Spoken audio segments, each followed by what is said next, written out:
Hi everybody, it's Mr. Gray here. Thank you again for another fantastic week of school. We have lots of updates to go over first today.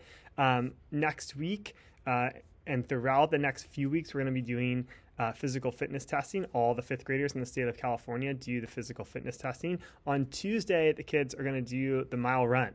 And so you can bring shoes for that. We're going to be out on the grass running a mile. We'll do that probably 3 times so kids get some different opportunities to kind of feel it out and get their best possible time. But the first one is going to be Tuesday, and we'll also do push-ups practice and sit-ups practice on Friday.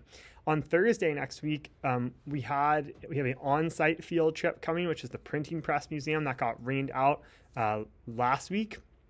And so they're coming next week on Thursday. We'll have Read Across America Day on Wednesday, March 5th, which will be a read all day day, which will be really fun. The Jogathon is going to be Friday, March 7th. So that'll be another day to bring shoes to run. And then spring conferences are March 17th through the 21st. If you got an email from me, I was requesting a conference because there's something I want to talk about as far as your students' progress throughout the year and some goals for the end of the year. But if you haven't received an email from me, spring conferences are optional. So if you would like to sign up, there is a link on the updates page and on the email that I sent, and that's a way you can sign up. You can just put in the notes or send me an email if there's something specific you wanted to discuss.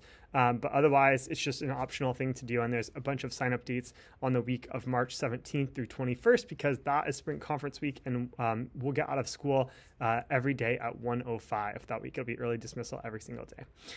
As far as reading goes next week, the kids are continuing their historical fiction book clubs. They are setting up their own reading schedule and some of the different responsibilities that they have to be accountable for their reading and their work. They're kind of figuring out all that on their own. And so next week is the last week the book clubs will meet regularly, and then they'll have some work to finish. But they're reading American Revolution historical fiction books.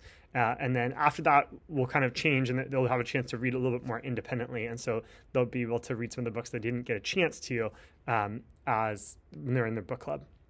As far as read aloud goes, I'm reading I Survived the American Revolution, 1776.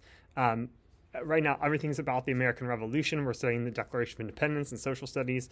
And so we're really focused on that time period to really understand it better. In writing, the kids are continuing their information books. Next week, as we're writing these big information books, there's many different sections of a book. The one that I'm writing as an example is all about the sport of water polo. So you can imagine there's things about the rules and the positions and the equipment and practice and all these different things. And so the kids are doing that. It's taking, time to get all those different sections down.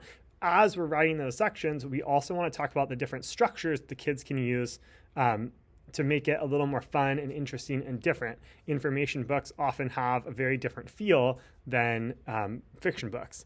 And so one of the things I'm going over is like a compare and contrast section or a how-to section that you can kind of just add in there, and that really changes the format and keeps it fresh. And we're working on that toward eventually making these little printed information books, which will be really, really fun.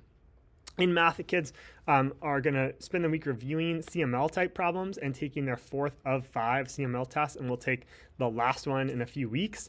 In social studies, where it's all about interpreting and analyzing the Declaration of Independence, we're having it's a really important document, and it really takes some time to really understand. So we're going to go through it just bit by bit to try to understand what they were trying to say as they declared independence. And eventually we're getting ready to have the kids write their own kind of personal Declaration of Independence that matches the format of the real Declaration of Independence, but is more about the kids declaring independence and kind of saying that they're ready for some more responsibility in the world.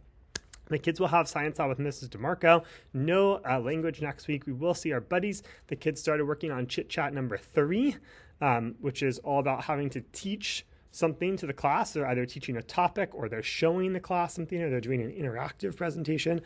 Excuse me. So you might hear about that, or the kids might ask you about that, but that's what they are getting ready for in a few weeks.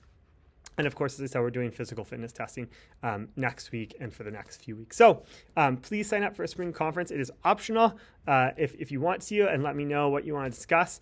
And other than that, have a fantastic weekend. We'll be in our last week of February next week. Things are moving really fast. Have a great weekend. See you next time. Bye-bye.